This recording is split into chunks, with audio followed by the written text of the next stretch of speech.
Right, so let's get on to the next tool.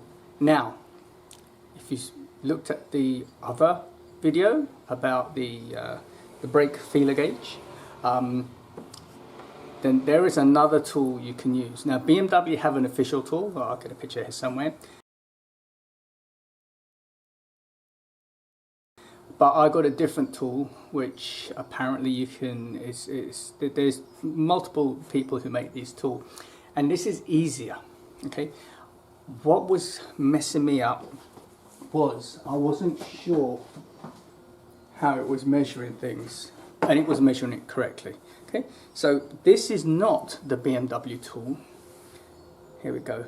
So this is actually like a depth gauge. Now, if you remember my tire depth gauge. Remember my tire depth gauge here?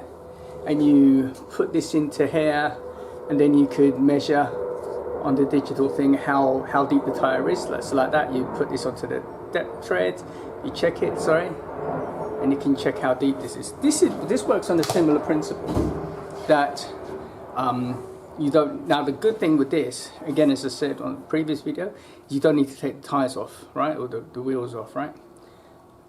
But the problem is you can't check the inboard, right? Sorry, you can check the outboard but not the inboard, right? So when you're checking the wheels, the brake discs, you can check this side, but you can't check the side unless the car is up on a hoist, right?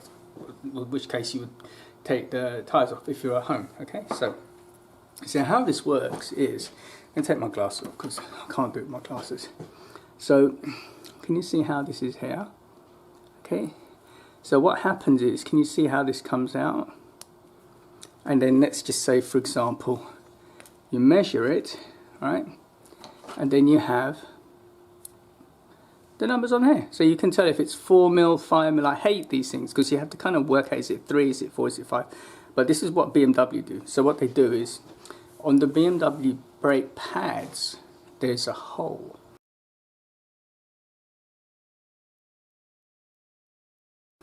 And what happens is,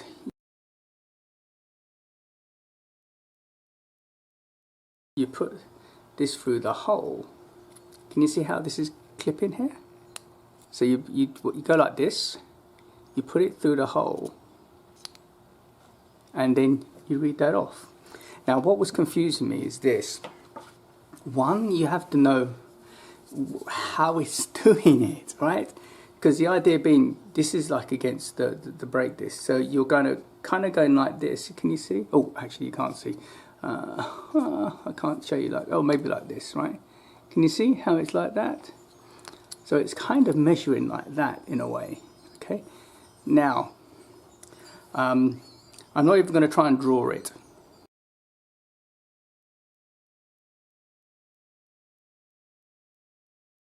And if you see on the picture coming up in a minute, you'll see the brake pad, you'll see the caliper, you'll see the hole, and basically put this tool into there. Now, in the next video, which I've already done, again, I'm playing Back to the Future now, you will see me showing you, that's how it works, because I couldn't work out whether it took this into account, right, the backing pad, right? If you remember on this, actually, let's turn you around. You remember this picture here. When you go against here, which is what you're doing, right? You're trying to measure this bit here. So what you're actually doing, which I can't do, I'll show you here. When you actually, it could be like this. So you're going through the center, okay? And this is hitting up against the pad, and then this is hitting up against there. So when you push it, this gives you a reading, and this is accurate. This does actually work, because what I did was I had the wheel off, I could see how it was working, I measured it with something actually to say this is 4 millimeter, whatever, and then did this, so this is accurate. So it all works.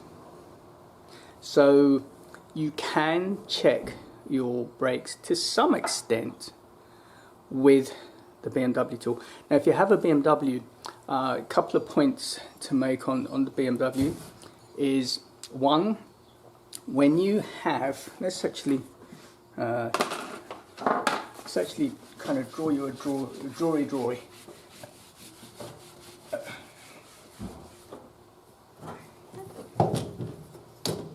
kind of draw you a draw. So this is your car, right? That's the front, okay? And you have front rotor, rear rotors, okay? Usually, and I can't remember how this works, you usually have a brake sensor. You need 2 brake sensors. Usually you have one on here and one on here. So what happens is, if your brake warning light comes on, right, it usually means this is detected that your brakes need to be changed. Now, there are some facts and figures around this, and I've seen people have various figures, and the idea is when that comes on, you should have a certain amount of time to get to a dealer or your indie or do it yourself, because I don't think you have a lot of time. I think if anything, BMW will have given you something. So for example, if it's a 3mm, you want to be changing it, definitely. So maybe it's between 4 and 6. That's my feeling. When this is between 4 and 6, this will alert you. You'll get a depending on the type of model of BMW, you'll either get a brake warning light, just an indicator which is like brake, or on the iDrive, it will actually calculate it for you, and it will say brake service required in 10,000, 5,000, 1,000 kilometers. Okay, so you don't necessarily need to do this, but please don't rely on stuff. You should be looking at your car preventative maintenance. Okay, so when you get rotors and brake pads, you should also get a brake sensor, because what happens is it's like a little doofer like that with a wire, and this presses against the pad, and this wears as well. But either way, I know when you change the pads, you have to change the rotors, the brake sensor. Somewhere here, I'm going to put an explanation of how it works, why it works, blah blah blah. But it's an electrical contact. Okay, so that's one thing you need to know. Okay.